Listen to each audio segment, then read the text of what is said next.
folks, welcome back to the channel. Hope you're all doing well and happy holidays, since this is being recorded on the 27th of December. So today we're going to be ranking the albums of the Cult. They've got 10 studio albums. I'm only going to be talking about their 10 studio albums, not any of their other releases, their best ofs, and because they've got quite a few of those singles and best ofs and all these compilations. We're going to be sticking to strictly their 10 studio records. So here we go.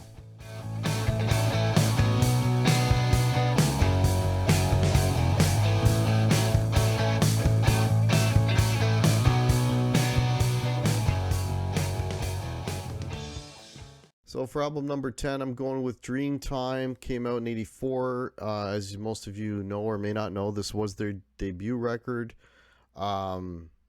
What got me listening to it again was Ian sounds really, really young.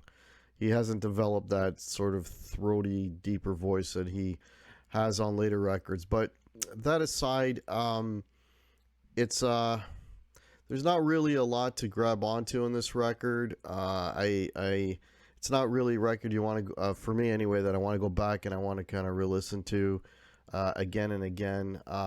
You can't hear a lot of what they do in the future. This record's kind of a blueprint to what's to come from the Cult. There's a heavy sort of post-punk goth influence on this record. You know, if you're into bands like early, Susie and the Banshees, or really early Cure, you can kind of hear a lot of sort of tribal drums and very sparse guitar, that sort of thing. But not really a lot to latch onto here. But it did relatively well. It did well enough for them to continue. So for my number 10 pick, it's Dreamtime.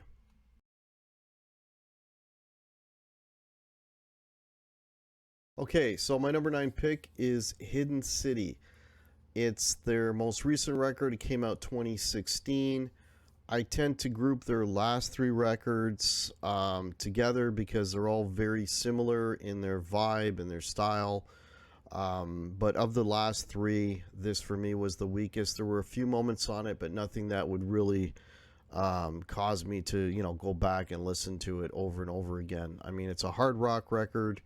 As most of the records are. Of course, they always have some more acoustic, more mellow tunes on this, but this record in general just did not have enough moments for me, and so for that reason, it's number 9 on my list.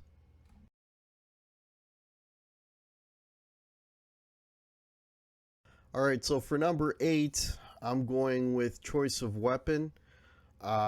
Stronger record than Hidden City. This came out in 2012. There are some really good songs on this. The sound for me that really stands out is The Wolf. It's just a really awesome Billy Duffy riff. Billy Duffy is, talk about him real quick. He's one of those guitar players that doesn't get as much attention as some of the other guitar players of the day. Probably because he's not a flashy technical player, but he's super musical and always has great tone, and his lines are simple but they're very effective, and the guy comes up with some really great riffs. But getting back to the record, again, another hard rock record. Again, has the mellow moments, as most of their albums do. They'll have light and shade, so to speak. Again, not a bad record. Has some really good cuts on it. And it would start now. I would say from 8 onward, these are records that I do definitely go back and I listen to. So so for my number 8 pick is Choice of Weapon.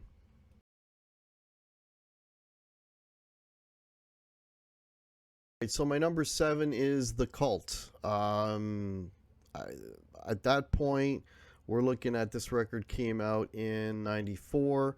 They were reinventing themselves, trying to get away from, the sort of being grouped in with the hard rock bands of the late, of the 80s, late 80s. They really repackaged themselves on this record. It's got a completely different sound to anything they've done previous. It's got a real alternative vibe, very, Stone Temple Pilots. That's the vibe I get from the record. That being said, though, they did a really good job. It's a great effort. The songwriting is great. I should mention, because as we go through this, Billy Duffy and Ian Astbury, which is basically the Cult, um, regardless of all the different styles of music they play on their various records, these guys are great songwriters, which again is probably why they've lasted as many years as they have. And actually, I understand they're working on a new album right now, which I'm looking forward to. So, but anyways, yeah, this record, it's their alternative record. It's their, I don't want to say grunge because they're better than that. More of Stone Temple Pilots type of album. It is a good album, and it's got, I think, plenty of good songs on it. They're using a whole lot of different sounds. There's some very Hendrixy sounding stuff on this.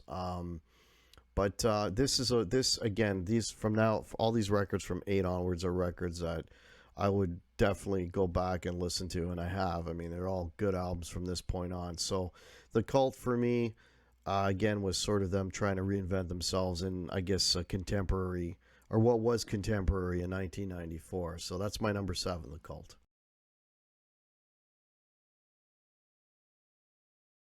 For my number 6, it's Born Into This. Um, Absolutely great record. A lot of great songs, great songwriting on this.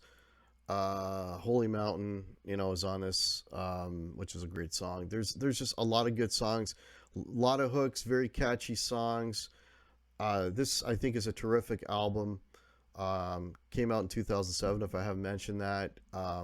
One thing with the Cult too, there's sometimes there are large gaps between recordings because of I don't know, Ian and Billy not getting along, or I know maybe different projects or outside projects because they weren't getting along. I don't know, but anyways, but of their 3 most recent records, Born of This, I think, is the strongest of the 3.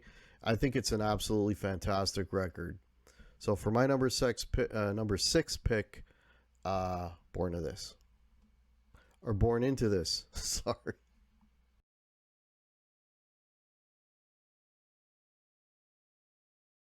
Okay, for my number 5, this will probably be higher on most people's list, but my number 5 is Electric. Um, I mean, if you remember when Electric came out, which was in '87, it was a radical departure from the Love record previously. It was very dry guitars. It was a Rick Rubin produced record, very, very dry production, lots of space, which worked. It sounded great. It worked for those songs. I think they had maybe 4 singles off of this record. Did extremely well for them at the time. Um, Most of the songs on this are very good. A lot of them are hits, very well known songs. There's, one or two. Well, one. I'm not a big fan of the Peace Dog, but most of the songs on this are very, very good. Great performance. I love Ian singing on this. You can hear a lot of classic rock vibe on this, a lot of Zeppelin-y stuff on this. A lot of people compare this record to AC/DC because of the production values of it, but really good album. I mean, if you've heard Electric, it's an awesome record. So for me, my number 5 pick is Electric.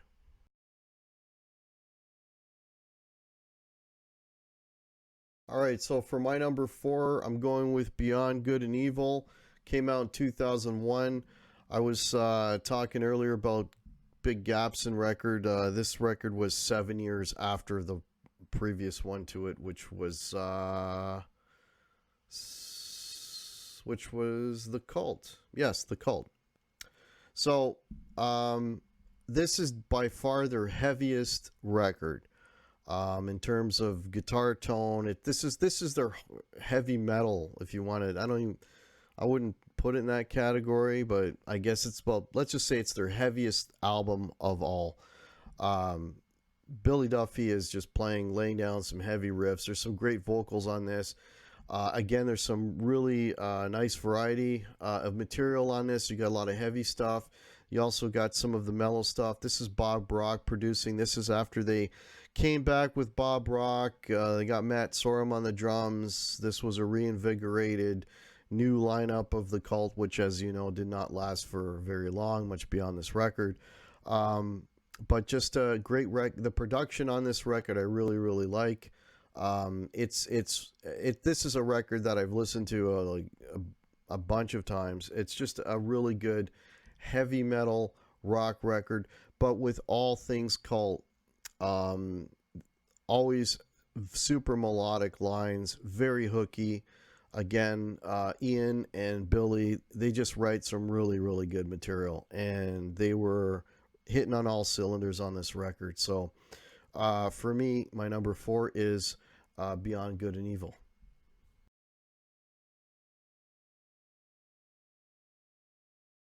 All right, so for my number three, so I'm down to the top three. So my number three is Ceremony, or as we, or what we can call the lawsuit record because of the photo of the cover photo. But anyways, I won't get into that. But this is just an absolute straight ahead hard rock record.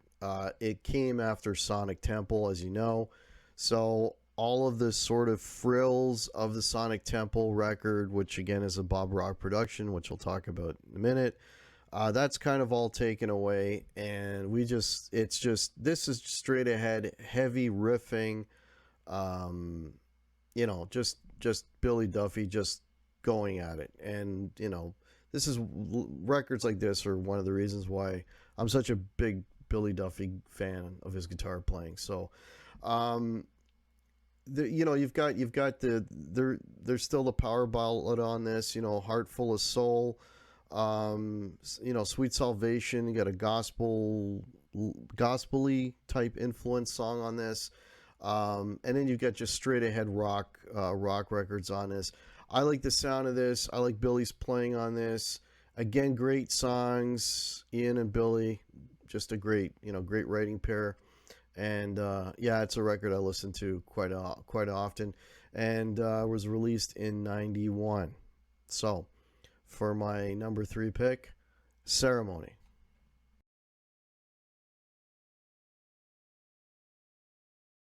All right, we're down to the final two.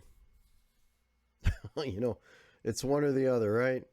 Well, for me, the number two is Sonic Temple. Sonic Temple, I mean, if you follow the Cult, that was sort of their peak commercially, Bob Rock production, and as a result of Sonic Temple, other bands started to go into Bob Rock, Metallica, namely, to get that treatment of their music. But just a really good record. I mean, it's typical for the time. It came out in '89, so you've got the power ballad. Edie, Chow Baby is on this.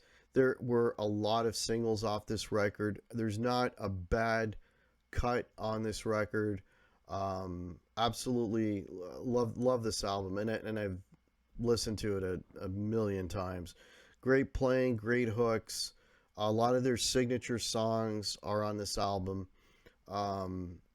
Just a great record, great production. It I will say one thing. I think that it sounds just a little bit dated in terms of the production value. But that being aside, I mean, the songs themselves are so good that, everything on this record is good. there's not a dud on here. But I one of my deep cuts on this record that I absolutely love is Automatic Blues. But anyways, there you go. So for my number two, I got Sonic Temple, which leaves us with number one.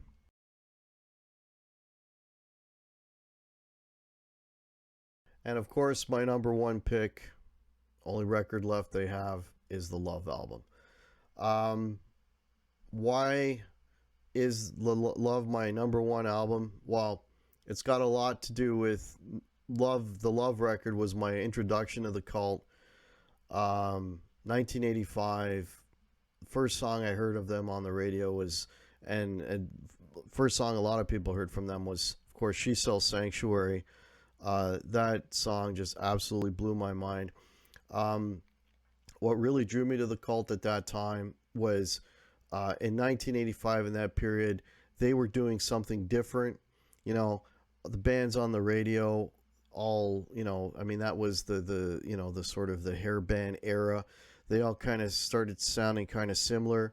And here the Cult come in, I mean, Billy Duffy is at that point, he's playing, a little heavier guitar than, say, the Dreamtime record, but he's not playing big fat, you know, good chords and the hair metal of the day type of tone. And he's just got these the way his guitar is sounding. He's got a lot of chorus, a lot of delay going on. He's playing that White Falcon. He's just got a different sound. He's playing all these single lead lines that just sound really, really good. The album is hooky as hell. I mean, I don't think there's a bad song on this record. Um, I think I'm just trying to remember how many singles came off it. I think there were 3 singles off it. I think it was Sanctuary, Rain, and Nirvana. I don't know. You could correct me if I'm wrong, but just a fantastic record. I mean, the fact that this was only their second album, and this is the record that sort of catapulted them and to success. And then, of course, Sonic Temple was sort of like where they maxed out commercially. But yeah, to this day, I still love the Love record. It just brings back so many memories of where I was when I first heard it, and my first love and appreciation for the Cult. Yeah, I don't have enough. I don't have enough good things to say about it. It's just it's probably that more than anything that makes Love my number one. It was my first introduction to the Cult, right? And yeah, so for number one, I picked the Love album. All right, there you go. So there's my ranking of the Cult albums from 10 down to 1. Let me know if you agree. Let me know if you disagree. Put it down in the comments. If you like what you see, please like and subscribe to the channel. That'd be much appreciated. And happy 2021. Cheers, everybody.